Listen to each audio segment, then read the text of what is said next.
आपातकाल, यह शब्द सुनकर हमें याद आता है 1975 का वो दौर जब भारत के लोकतंत्र की हत्या की गई।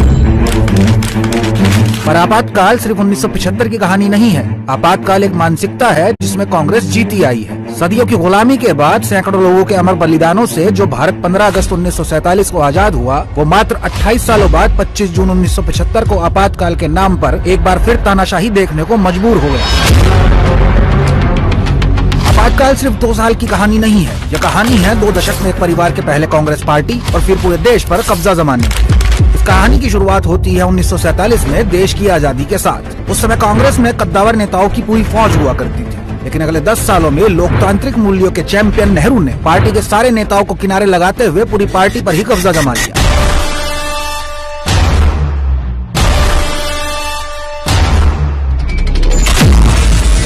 आजादी के वक्त कांग्रेस के अध्यक्ष रहे आचार्य कृपलानी की नेहरू जी के साथ लगातार तनातनी चलती रही और आखिरकार उन्हें 1951 में कांग्रेस पार्टी तक छोड़नी पड़ी। इसके साथ ही पुरुषोत्तम दास टंडन के अध्यक्ष बनने पर नेहरू ने कांग्रेस वर्किंग कमेटी से इस्तीफा दे दिया। पर सरदार पटेल के निधन के बाद पार्टी में अकेले पड़ चुके पुरुषोत्तम दास टंडन को ही अध्यक्ष पद से इस्तीफा देना पड़ा। 1950 के बाद कांग्रेस पार्टी पूरी तरह से नेहरू की छाया में चली गई। 1951 से 54 तक नेहरू देश के प्रधानमंत्री भी रहे और कांग्रेस के अध्यक्ष भी। 1959 में नेहरू ने राजनीतिक वंशवाद की नींव रखी, अपनी बेटी इंदिरा को ही पार्टी की कमान पकड़ाकर। पिता प्रधानमंत्री, बेटी पार्टी अध्यक्ष। देश की सत्ता पिता के हाथ में और पार्टी पर बेटी का कब्जा, पूरा कंट्रोल परिवार के हाथ में। लाल बहादुर शास्त्री जी के संदेहपूर्ण निधन के बाद कई दूसरे सीनियर नेताओं को छोड़कर इंदिरा गांधी को पहले प्रधानमंत्री बनाया गया और फिर 1969 में इंडिया ने सारे सीनियर नेताओं को कांग्रेस से बाहर का रास्ता दिखाते हुए कांग्रेस पर पूरी तरह से कब्जा जमा लिया।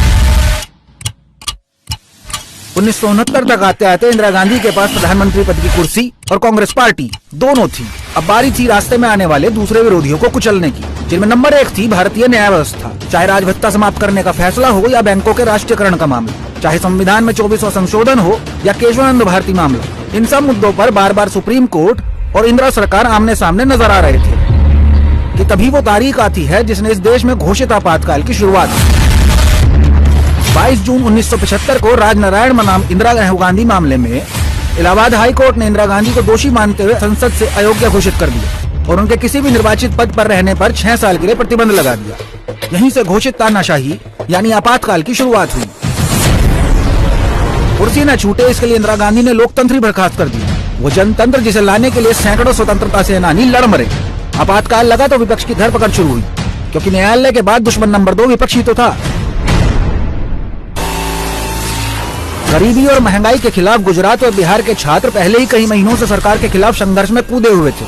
नीसा और DIR जैसे कानून बनाकर 1 लाख से ज्यादा लोगों को गिरफ्तार किया गया। इनमें 11,000 विपक्षी नेता थे। जयप्रकाश नारायण, मुरारजी देसाई, चौधरी चरण सिंह, अटल बिहारी वाजपेयी, लालकृष्ण आडवाणी जैसे सभी प्रमुख विपक्षी नेताओं को गिरफ्तार कर लिया गया। सारे विपक्ष को जेल में डालने के बाद इंदिरा गांधी का अगला चाबुक चला देश के सबसे बड़े स्वयंसेवी संगठन राष्ट्रीय स्वयंसेवक संघ पर। आपातकाल की शुरुआत में ही कांग्रेस ने RSS पर प्रतिबंध लगा दिया, लेकिन इसके बावजूद संघ और संघ से जुड़े दूसरे संगठन 2 साल तक कांग्रेसी तानाशाही के खिलाफ भूमिगत आंदोलन चलाते रहे। ABVP के तब के प्रमुख छात्र नेता स्वर्गीय अरुण जेटली को 2 वर्षों तक कारागार में रखा गया, तो प्रधानमंत्री मोदी इस दौरान भूमिगत होकर आंदोलन को धार देते रहे। इमरजेंसी के खिलाफ संघ के इसी संघर्ष की वजह से दिसंबर 1976 में अपने एक अंक में द इकोनॉमिस्ट समाचार पत्र ने लिखा कि RSS विश्व का अकेला गैर वामपंथी क्रांतिकारी संगठन। इसके बाद इंदिरा सरकार का तीसरा गुस्सा फूटा प्रेस पर। प्रेस को कुचलने की ट्रेनिंग इंदिरा गांधी ने अपने पिता नेहरू से ही सीखी थी। वो नेहरू ही थे जिनके शासनकाल में अभिव्यक्ति की आजादी देने वाले संविधान के अनुच्छेद 19 में संशोधित करके उसे सीमित किया गया। नेहरू के खिलाफ कविता लिखने पर मशहूर शायर मजरूह सुल्तानपुरी को जेल जाना पड़ा था। उसी दौर में लता मंगेशकर के भाई हरजनाथ मंगेशकर को अपनी रेडियो की नौकरी से इसलिए हाथ धोना पड़ा था क्योंकि उन्होंने वीर सावरकर की कविता को लयबद्ध किया था। नेहरू काल में दर्जनों किताबें प्रतिबंधित हुई, दर्जनों पत्रकार और अखबार निशाना बनाए गए, लेकिन अभी कांग्रेसी तानाशाही का असली चाबुक चलना बाकी था।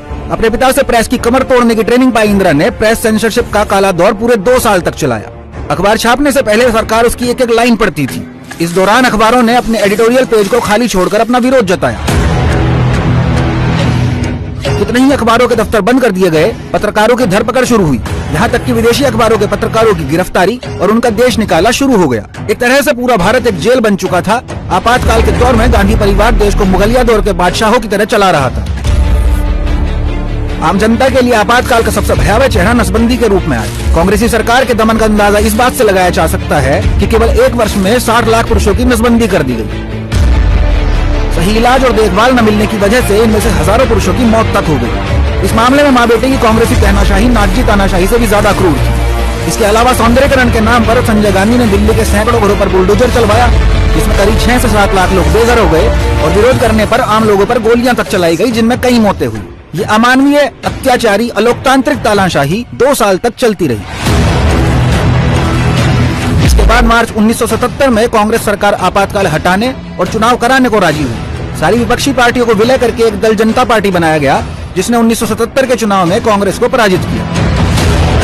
1977 में आपातकाल तो खत्म हो गया, लेकिन एक परिवार की देश को अपने जागीर समझने की मानसिकता खत्म नहीं हुई। यह वही मानसिकता थी जिसके चलते सीताराम केसरी को कुर्सी समेत पार्टी दफ्तर से बाहर फेंका गया और पूर्व प्रधानमंत्री नरसिम्हा राव के पार्थिव शरीर को कांग्रेस दफ्तर में प्रवेश नहीं मिला और उनके अजले शव को दिल्ली से हैदराबाद भेजा गया। 1997 से 2017 तक 20 साल सोनिया गांधी कांग्रेस की अध्यक्ष रही और इसी दौरान कांग्रेसी शहजादे को आगे बढ़ाने के लिए एक के बाद एक दूसरे युवा कांग्रेसी नेताओं को बाहर का रास्ता दिखाया जाता रहा। इसलिए जो कांग्रेस 1975 में कोर्ट, विपक्ष और प्रेस का गला घोट रही थी, वही कांग्रेस आज भी चुनाव हारने पर भारत के लोकतंत्र, भारत की निर्वाचन प्रक्रिया और चुनाव आयोग का अपमान करती है।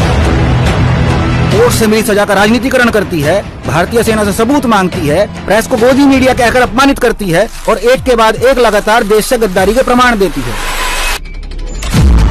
किसी गरीब के घर में पैदा हुआ व्यक्ति भारत का प्रधानमंत्री कैसे बन सकता है, इसी सामंतवादी सोच का बार बार परिचय देती है, क्योंकि इस शाही परिवार को लगता है कि इस देश पर राज करने के सारे अधिकार सिर्फ उसी के पास हैं। साल दर साल, पीढ़ी दर पीढ़ी बस एक ही परिवार, और इस घमंड के लिए चाहे देश के लोकतंत्र का गला घोटना पड़े, देश विरोधी ताकतों से हाथ मिलाना पड़े, संवैधानिक संस्थाओं को अपमानित करना पड़े और चाहे जनता से ही विश्वासघात क्यों न करना पड़े, लेकिन भारत देश शाश्वत है, इसके लोकतांत्रिक मूल्य शाश्वत हैं, जिनकी रक्षा के लिए भारत की 140 करोड़ जनता सदियों से लड़ती आई है और आगे भी एक परिवार की तानाशाही सोच के खिलाफ खड़ी होती रहेगी।